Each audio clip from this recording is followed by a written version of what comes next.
So I want to talk about this because it's something that every late diagnosed ADHD autistic person goes through. Is my whole personality just ADHD? Yeah, it is. It's genetic. It's your brain. It's how you think. It's how you perceive and processed every piece of information since you were born. Of course everything about you is it. In the same way that everything about a neurotypical person has something to do with their brain and how it works. But that's a good thing. Does ADHD impact every single aspect of your life? I mean, pretty much, yeah. Really? So what does it feel like? You know when you feel like you forgot something? Yeah, so it's just that feeling all the time. And then instead of remembering what you forgot, you kind of just wait and see if it impacts your life somehow. Whoa. Yeah. Oh, Lord.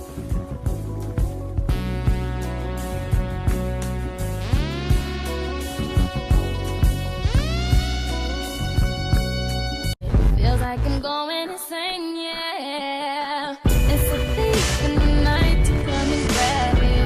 It can creep up inside you and consume you. A disease of the mind, it can control you.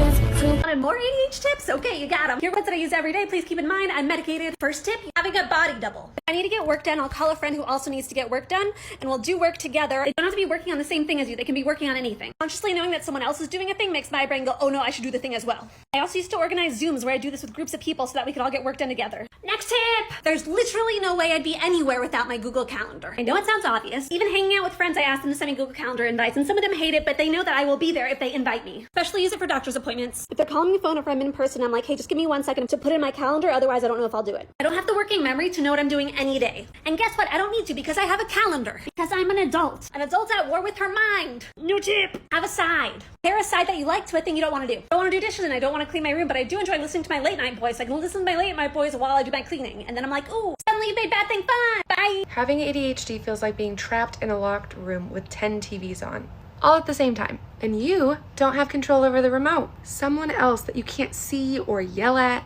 is just hanging out, changing the channels whenever they feel like it, turning the volume up and down. Meanwhile, you're trying to do your taxes, which is boring and you don't want to do it. So you decide, fuck this. You know what I'm gonna do? I'm gonna come back on a day when there are fewer TVs in here. Okay. And then you just forget that your taxes exist. Things you didn't know that were ADHD related.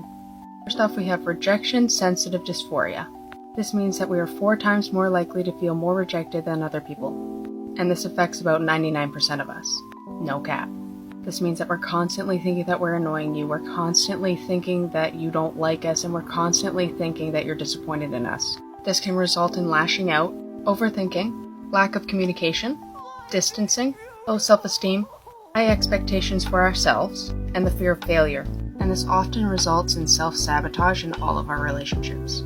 Next up on the chopping block is tics and stutters. Myself suffer from tics, and so do 20% of ADHDers. As for stutters, a lot of us have it, but only 4% of us have actual stutters. Most of the time, our brain is moving way too fast and our mouth just can't keep up.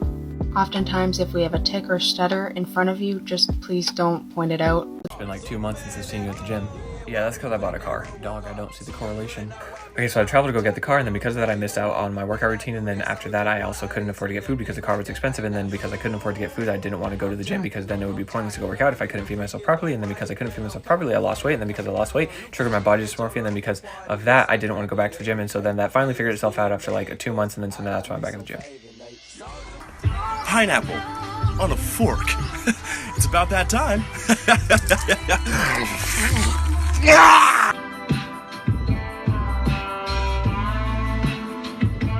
Today we're going to talk about explaining ADHD to kids, because this one just kind of came out of the blue. As always, standard disclaimer, I'm not a doctor or professional. This is just how I explained it to my daughter. So Jason and I were talking about it, and she made a remark alluding to that she had worse ADHD than me. And I told her that's not really the best way to think of it. So I asked her to grab me a pen and a piece of paper. I told her that some people view ADHD like this: inattentive on one side, hyperactive on the other, and combined in the middle. But that's not accurate, because it's a spectrum disorder. I told her that it's a little more accurately represented this way: hyperactive on one side with each of the diagnostic criteria, inattentive on the other, same thing, and then dots representing how far into each trait you are. And with it being a spectrum disorder, this can change over the course of your life. Hell, it can change day to day. Again, not a professional, just how I explained it to my kid. But that said, I'm actually going to tag in some professionals and get their 2 cents on it. What do you think? Is it an accurate representation? Let me know, because if it turns out it is, then maybe I'll design one, something a little more accurate for everybody else to use. Oh, hey, how's the store? Shut up. Hey, stop spinning the thing. I can feel it. Wait, where were you? I was at the grocery store, and it was terrible. Why was it so bad? Just too many noises, and there's people. Cool, you want to talk about it? No, just don't talk. I just need to calm down. Okay, cool, do you mind if I put on music? That is the last thing I want right now. Hi, do you know somebody with ADHD? If you do, have you ever done this? But the thing about Romeo and Juliet is that it's a comedy until the minute it isn't a Looks like somebody didn't take their meds today. If you answered yes, fucking knock that shit off, because it's demeaning, insulting, and it's literally not even how meds work. Thanks! Hey man, you haven't moved from that position in like 6 hours. Is everything okay? I have to mow the lawn, fold my clothes, and clean the bathroom. Okay, but what's that have to do with you not moving? Like, you haven't even switched positions.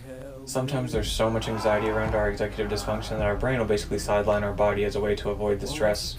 I don't recommend it. Okay, well why don't you come upstairs with me, we'll eat some brownies, then we'll both work on those tasks together. How do ADHD meds affect you? They're basically just noise-canceling headphones. What do you mean? It just keeps the bees quiet so we can focus. Right, because there's bees in my head. So, do you get regular exercise? Yeah, I run. That's great. Where do you run? Away from my problems. Good one, but you really should exercise. Yeah, that's one of my problems. You ever just lie here and realize that sleep's just not happening for you? Well, so do the rest of us, and I want to talk about it. So what actually goes on in times when you're feeling unfulfilled when you want to go to bed, sometimes you think, God, I just don't want to wake up and do everything in the morning, when really what's going on, especially inside of an ADHD brain, is the idea that during a dopamine deficiency, your brain has the ability to control what you're thinking about, how you're thinking about it, and your motivation towards that subject. If your brain is craving dopamine, it doesn't want to go to bed, it wants to satisfy the pleasure hormone. It wants to satisfy your motivational neurotransmitter, so it's going to get you to get up. It doesn't matter if it's 3 a.m. Something about you is feeling unsatisfied and craving pleasure, craving some of the things that we necessarily don't want in life. This is why pornography can become such a big thing to us at night. This is why drinking before bed can be something that's so big to us at night. These are things that we got to think about. Sleep better. It'll change your life. You kind of talk funny sometimes. What do you mean? Like, did you not hear that? What do you mean? Just now, you took what do you mean and boiled it down from that to what do you mean, which is okay, and then took that and you made it what ya mean, completely taking off any sort of pronunciation of the words. I'm still not following what you mean. Here are 3 things I want you to know about ADHD. ADHD can literally erode our self-esteem. It's a whole lifetime of being told we're too much. So if we seem loud and obnoxious, I promise you, we really aren't. We're not lazy or stupid, we actually often think in quite unique and creative ways that can be really useful.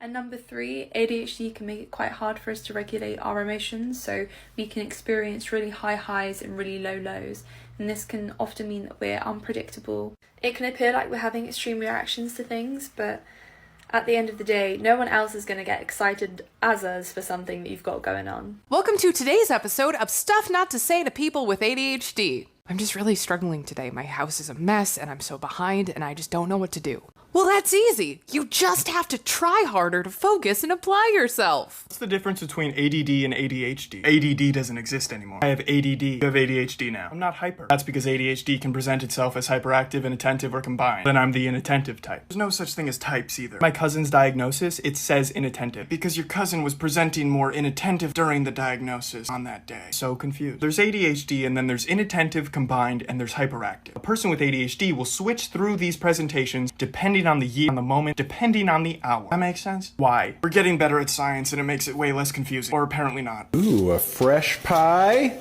Save me a slice. That's good. Okay, that's good. Yeah, that's... Alright, that's good. Okay. Alright, okay, alright. Okay, that's good. That's good. It's enough slices! Zoom into the line, zoom into the screen. We can see a bigger screen, so we can do stuff.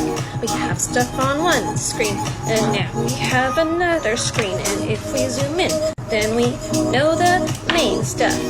Okay, we are here. We know what to do. We made our list of things we're gonna do, and we have this screen. And we see the stuff on it, and now it's time to do more stuff on it. Yeah, we got this.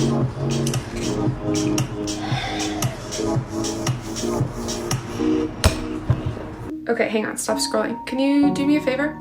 Repeat after me. I do not. I feel like you didn't do it. Okay, you don't have to say it out loud. Just like move your lips, okay?